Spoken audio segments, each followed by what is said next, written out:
Oh, yes, StreamYard. We are live. That means this. That also means this. We have another term for the lexicon, by the way. What is that? Orphan dogs. That's right.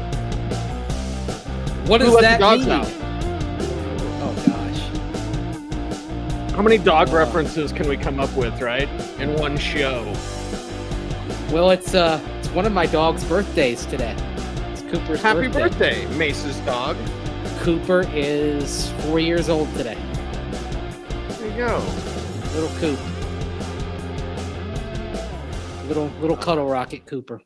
Cuddle Rocket. All right, maybe that's what Sean Payton is thinking about these quarterbacks. Yeah, Cuddle Rocket indeed. What did we see at OTAs today, Mace? Big quarterback show, and well, it was Bo Nix out there. Let's start with what we disagree on.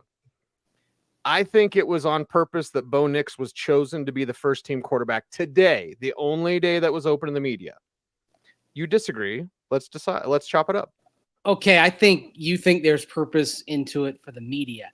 I think the purpose is they had 3 practices and they started with the incumbent, Jarrett Stidham, then went to the veteran coming in, Zach Wilson, then went to the rookie. You basically stair-step down in terms of experience over the 3 days. I think it had more to do with that than us chuckleheads sitting back watching practice on the concrete.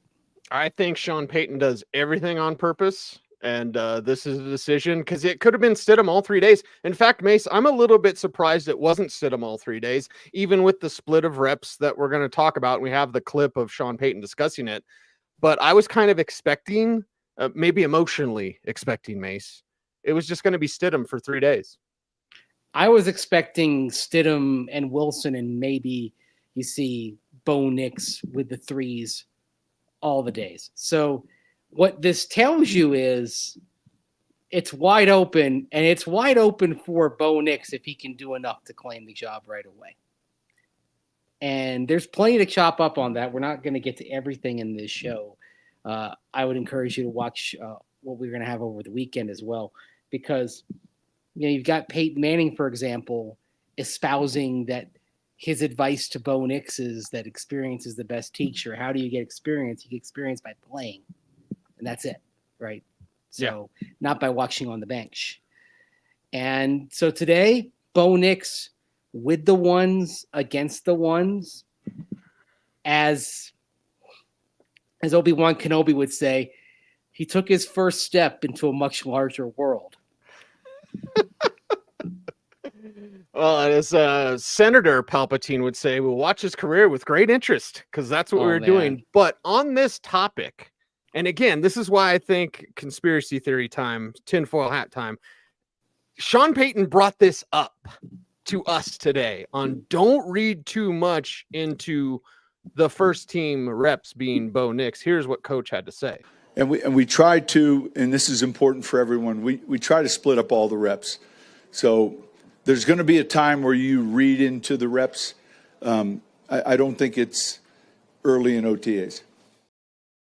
It's not early in OTAs. Is it later in OTAs? Is it minicamp? Right. If we see Bo Nix not getting any first-team reps in mandatory minicamp in a few weeks, is there something to be taken from that?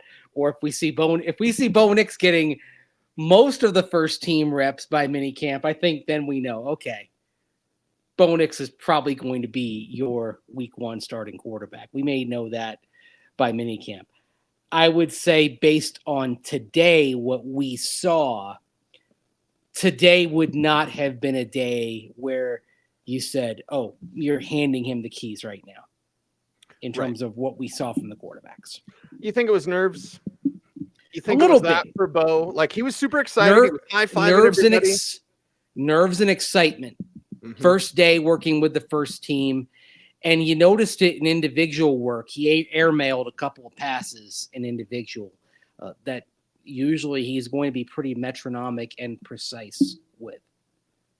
Yes. So that right there, I say you can't take too much from the individual period because it's on air, But that right there sort of set the tone for a day when he had some good throws. Don't get me wrong. I'm thinking to, one of his throws to Lucas Kroll. I'm thinking of a play that was down the sideline to Tim Patrick. If you ask the defensive players, he didn't make the catch, but it's right there at the sideline.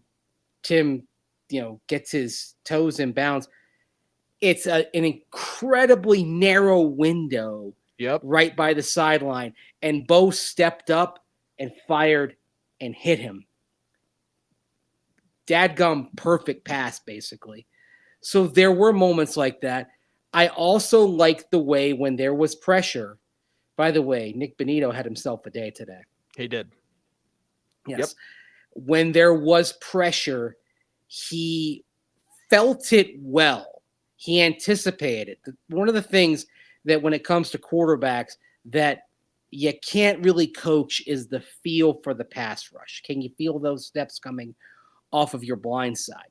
Bo Nix, I thought today did a good job of feeling that rush, staying nimble in the pocket and continuing to look downfield and also stepping up in the pocket when he had the opportunity to do it. So I thought there was more good than bad from Bo Nix today, even though I'd say if you were taking the measure of the day, if you had to keep score, probably Jarrett Stidham had the best day. He had the most consistent day of the three quarterbacks, but there was a lot to like from Bo Nix today, I thought Jarrett Stidham, and I'll get back to Nix in a little bit, but I would have liked to have seen more, I don't know, fire.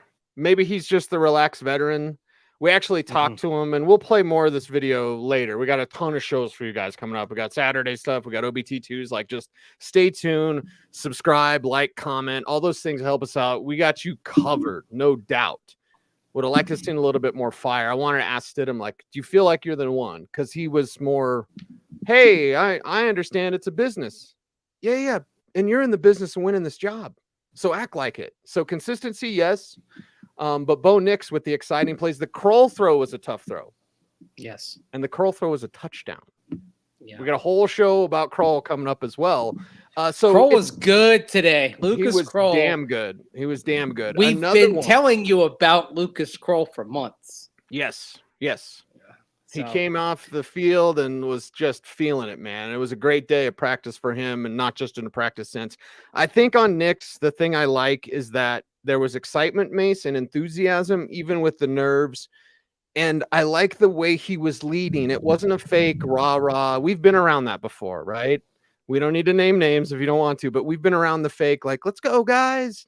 Rally it, guys. And rally cap time, right? I think Bo Nix, that's just who he is. It's just we saw him lead the first team for the first time ever today, and he showed what kind of a leader he's going to be.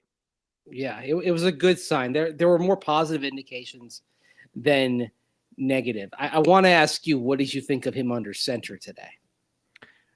There is a tell about something. I won't give it away because we can't, but like it's still a work in progress, Mace. I think I felt more encouraged after rookie minicamp. And maybe it was the nerves today, but under center still has some work with Bo. Yeah. Skittish. Yeah. It's not natural yet. Not natural at this time. Yep. And with Zach Wilson, it was more natural. Like with Wilson, I think nothing really surprised me, Mace, but what I enjoyed the most from his game was that it's a really quick, really compact delivery, like really, really tight, really quick, and it comes out of his hand hot. I mean, he delivers it with a lot of zip, but the thing is he's got to deliver it. He's got to make a decision. There was a moment in 7-on-7. 7-on-7, yep. Mm-hmm. That wasn't good for him. Don't run in 7-on-7. You're not supposed to run in 7-on-7. Oh, yeah. boy. Yeah. So maybe nerves from him as well, right? New team, new locale. Like working with the threes probably didn't do him any favors today either, although that means you're working against the threes. Right. But yeah, he wasn't dealing from the top of the deck in terms of what he was with. But at the same time, if 7-on-7, that was a moment that it seemed like for a little bit he struggled to recover from. Mm-hmm. Got better, but still, if you watch Zach Wilson the last few years and you said, boy, I mean, he's inconsistent. Like the ball comes out with a lot of zip, but it's not always going where he wants it to go. He did get picked off at one point. Yeah, pick six. It was a tight window, 50-50 type of ball to Nate Adkins.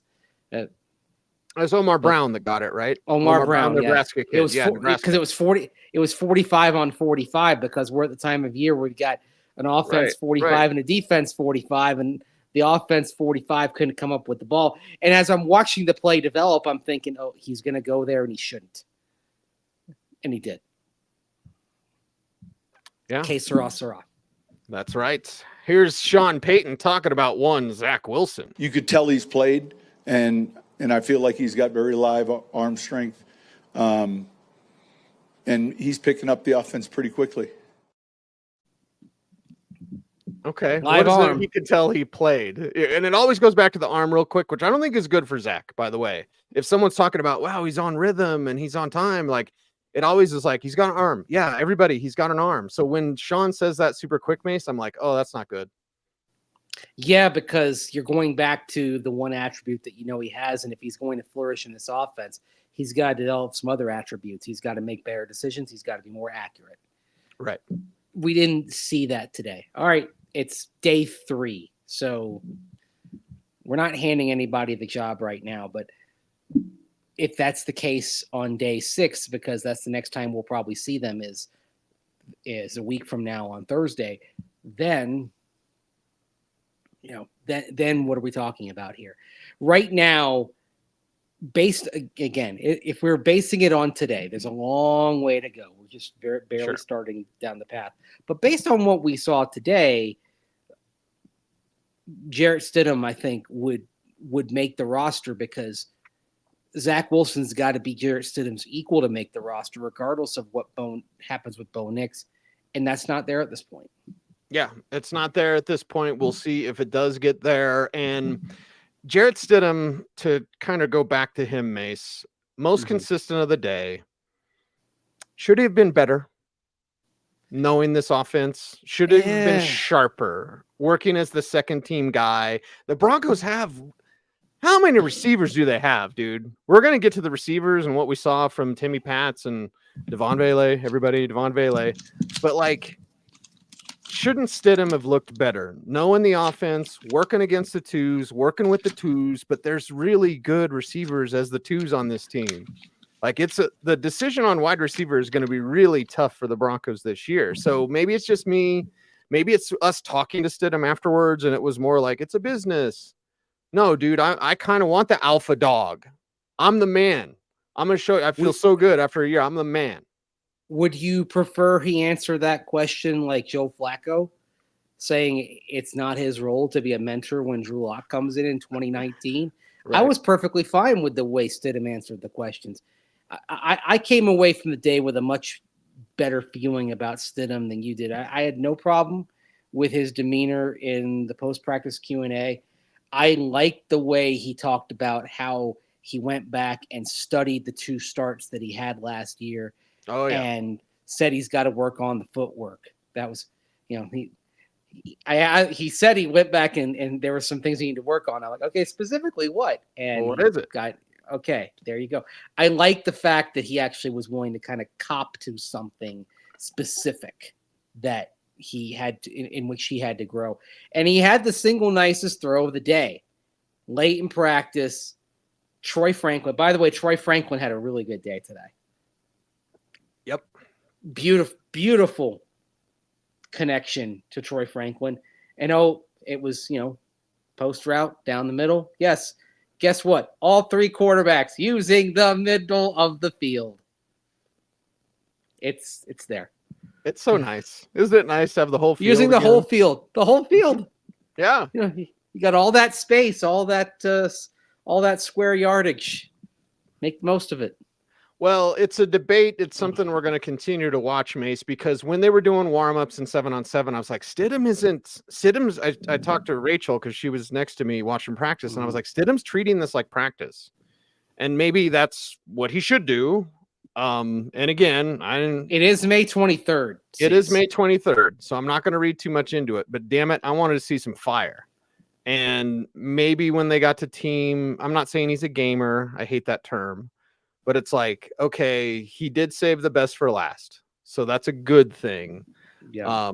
And, he got better as the day went on. Nix was kind of the same the whole day. And then Wilson was, I do think that run kind of rattled him a little bit because he looked okay before then. And then after then, he looked like Zach Wilson.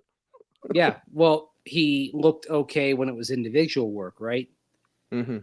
The run in 7-on-7 was the start of actually working against the defense. So,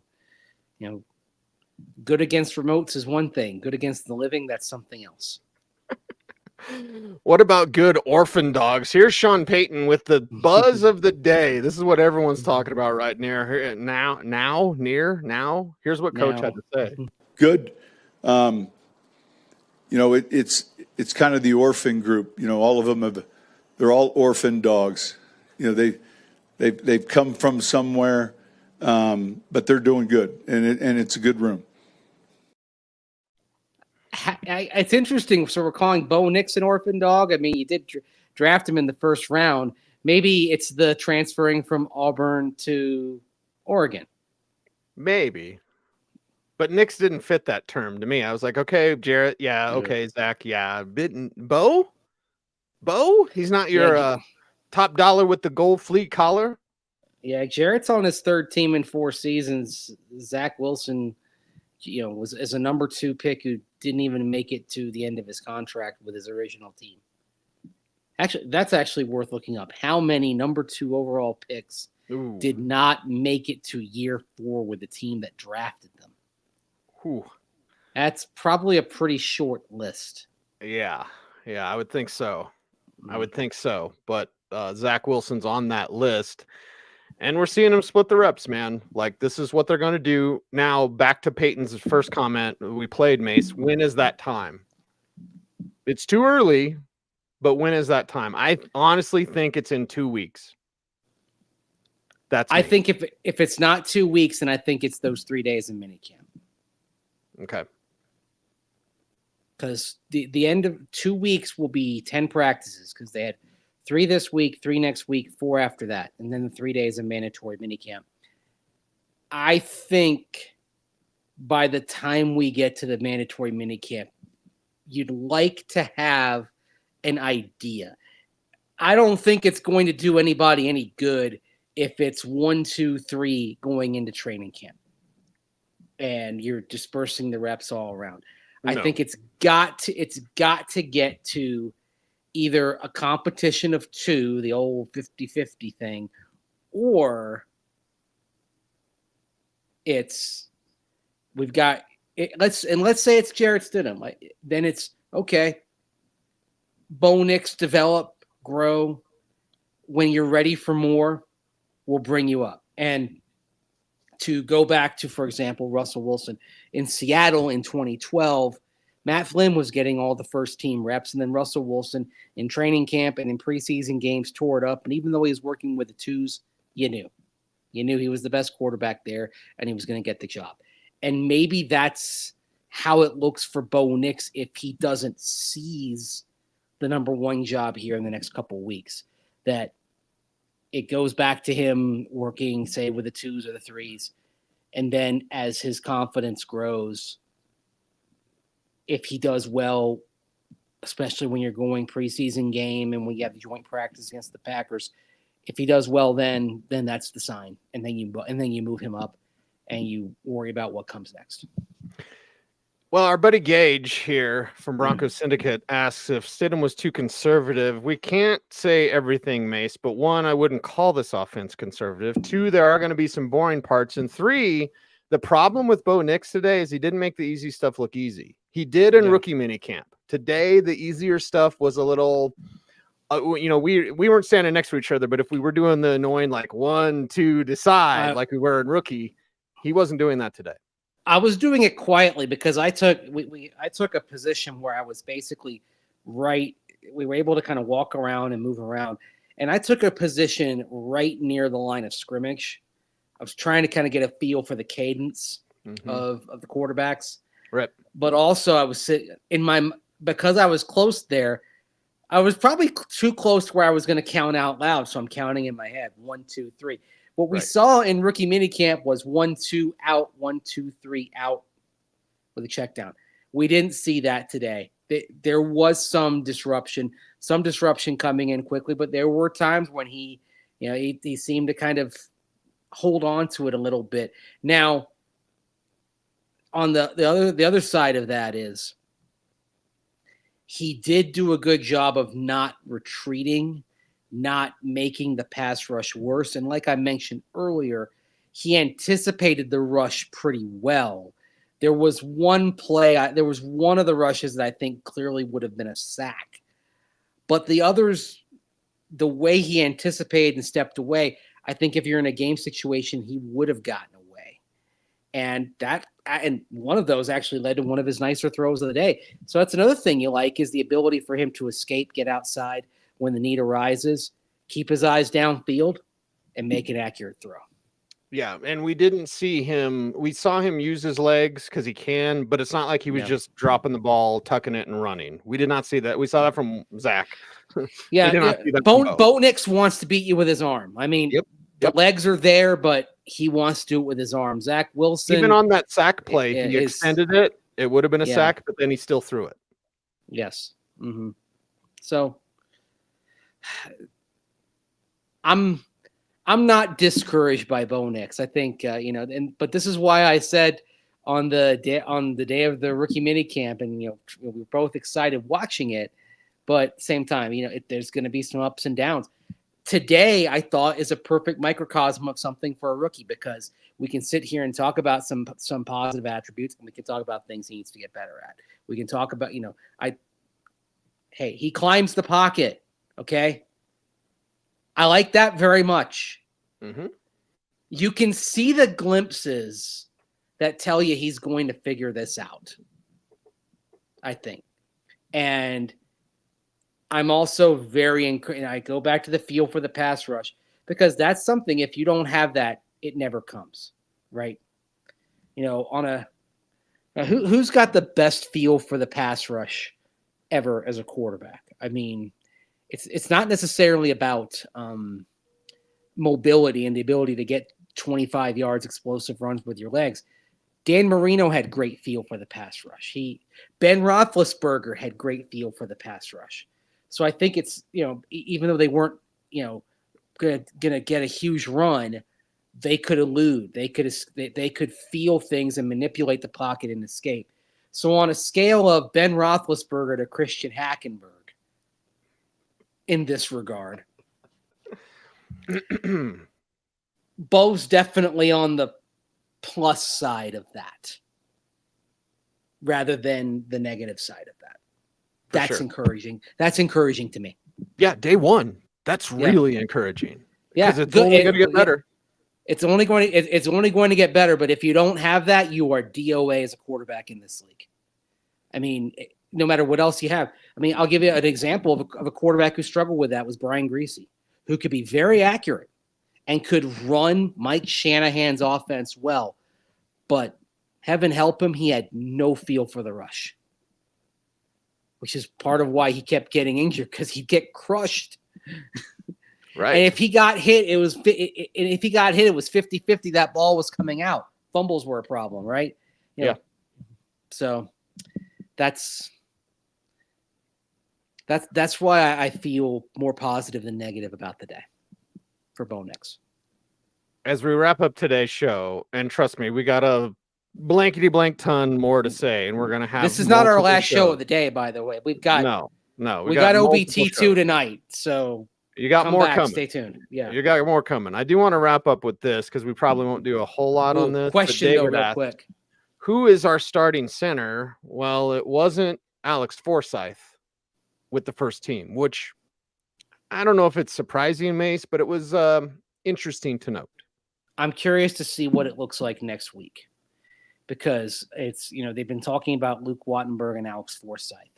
So if you have a position battle where they're going where it's the two of them, and you're going every other day, it would be Forsyth. I think the significant thing is, though, they want to get a look at their younger centers rather than Sam Mustipher, who does have starting experience. You brought him in free agency last month. So right now, it looks to me more like Mustipher is the insurance policy in case Wattenberg or Forsyth aren't ready to go for week 1. What a day, Mace. By the way, what do you think of Cody Barton today? I thought he had an interesting day. He did. Good and bad. It was a bit of both. It hit yes. A little bit of column A and a little bit of column B. And I don't like him wearing 55. Yeah. Why? It's too close to Bradley Chubb. He's been gone for a year, for a season and a half. You got to let it go. I mean, look, we saw, Chris Abrams-Drain is running out there in Justin Simmons' jersey. I did a double take a couple of times today, seeing 31 at corner. Mm-hmm. Yeah. And you're getting used to new numbers on returning players like Riley Moss wearing 21 now. Very good. Thought Riley had some moments today too. He did. Riley's taking advantage of it. I was encouraged by what we saw from him today.